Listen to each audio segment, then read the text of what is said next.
Hi friends, welcome to Kiran Uppada saris. అందరూ ఎలా ఉన్నారు? బాగున్నారా? దయచేసి ప్రతి ఒక్కరూ మన ఛానల్ లైక్ చేయండి, సబ్స్క్రైబ్ చేయండి, ఫాలో చేయండి. ఈరోజు మీ ముందుకు సరికొత్త వీడియోతో మీ ముందు రావడం జరిగింది. ఈరోజు వీడియో ఏంటంటారా, చెట్టు నుంచి వర్షం పడుతుందండి. ఇది ఎక్కడ అంటారా, మన దారపల్లి గ్రామం, అంటే మన కాకినాడ జిల్లా బురదకోట పంచాయతీ దారపల్లి గ్రామం అండి. అంటే వాటర్ ఫాల్స్ అందరూ ఐడియా ఉంటుంది కదా. ఇది ఏంటంటే ఒక చెట్టు నుంచి గత వారం నుంచి వర్షం వర్షం పడుతూ ఉంది.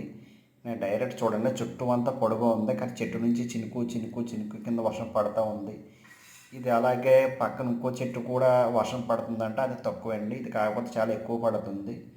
దీని ఫుల్ వీడియో కూడా త్వరలో మీకు మన యూట్యూబ్ ఛానల్ వస్తుంది, చూడండి. ఇది మనకు కొంచెం వెదర్ అనుకూలించకపోవడం వల్ల క్లారిటీ తక్కువ వచ్చింది. చూడండి, చుట్టూ అంతా పొడుగా ఉంది. ఈ చెట్టు ఎంత అయితే కొమ్మలున్న అంతా కూడా వర్షం కూడా పడుతుంది, చినుకు చినుకు కిందండి. Thank you so much.